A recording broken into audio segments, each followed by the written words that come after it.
Hello students, welcome online classes, Bishop Academy, Senior Secondary School Maharajganj.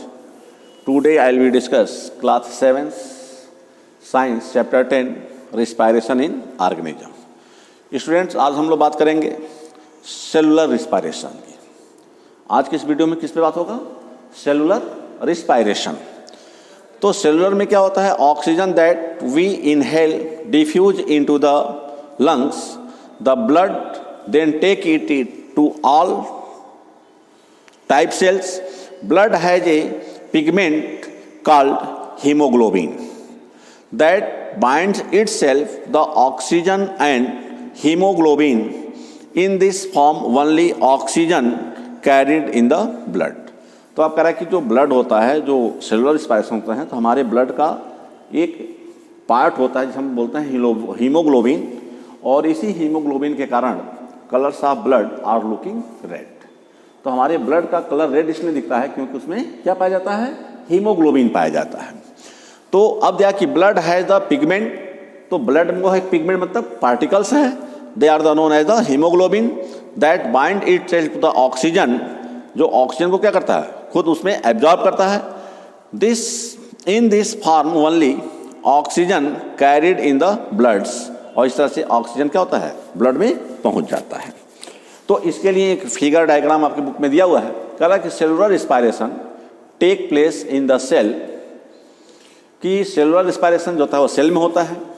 In this process the sugar molecules in the digested, और इस process में जो sugar molecules होते हैं जिसे हम लोग ग्लूकोज भी बोल सकते हैं,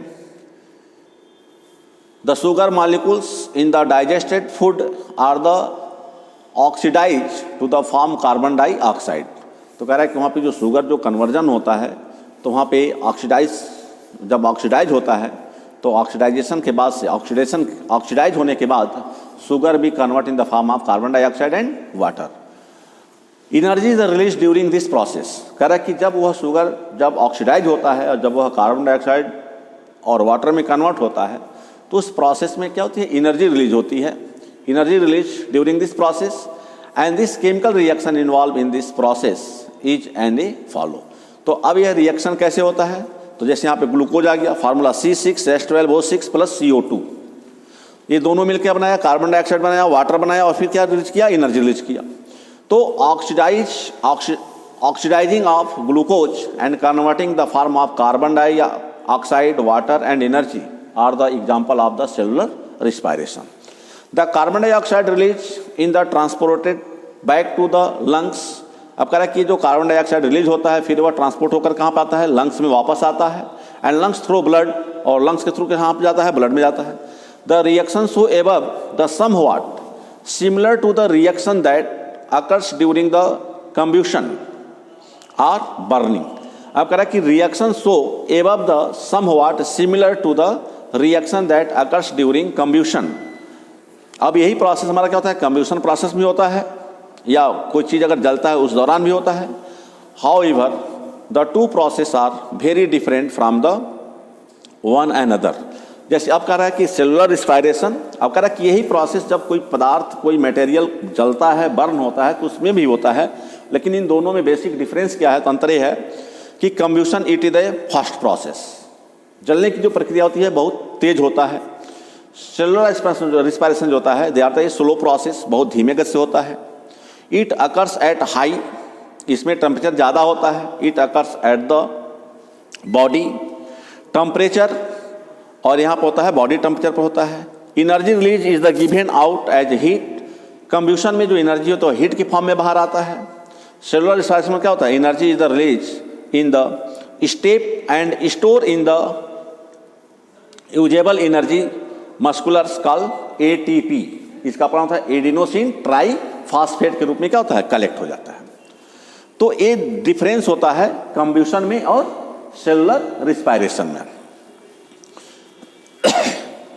अब दिया हुआ है कि ब्रीथिंग इन द इंसेक्ट्स।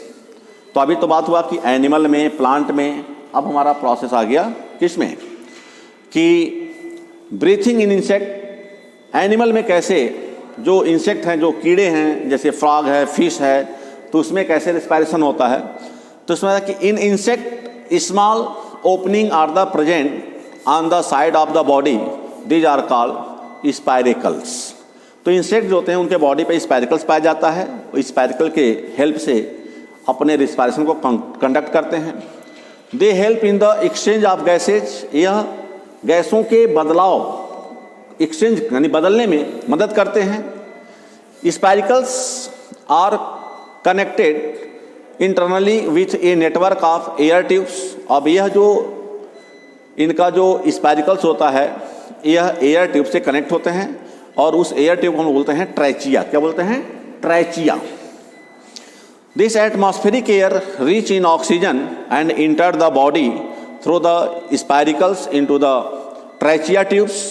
और इस तरह से एटमॉस्फेयर का जो ऑक्सीजन होता है, जो एयर होता है, वह ट्रैचिया से होते हुए उनके जो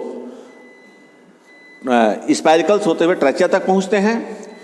और it can be diffuse into the body tissue and reaches every cell. और यह टिश्यू को डिफ्यूज करते हुए बॉडी के पूरे सेल तक क्या होते हैं? पहुंचते हैं. Cell of the body where cellular respiration take place. और वहाँ पे जब वह टिश्यू ब्रेक होते हैं तो वहाँ पे सेलुलर रिस्पायरेशन में कन्वर्ट हो जाते हैं. The carbon dioxide release by the cells. और वहाँ पे सेल्स जो होते हैं वह कार्बन डाइऑक्साइड को क्या करते हैं? रिलीज करते हैं. Goes into the trachea tubes and explain out of the through spiracles. अब इस तरह से अमीबा में भी है, अर्थवार्म में भी है. तो अर्थवार्म का थोड़ा सा प्रोसेस इससे चेंज होता है. अर्थवार्म में कैसे होता है? तो earthworm breathe through they are the moist gases exchange take place in the directly there. The earthworm body has to stay motion slimy because it allow oxygen to be the diffuse from air through the skin. तो earthworm में जो oxygen होता है वह अपने skin के through होता है. इस तरह से फ्रॉग में भी है रिस्पायरेशन थ्रू द स्किन. और फिश में सबसे अलग होता है कि they are take place the respiration during the gills. The water passes to the mouth and pass out the gills. तो oxygen present in the water, this oxygen absorb by the gills and fishes complete our respiration. Thank you watching for this video. Thank you.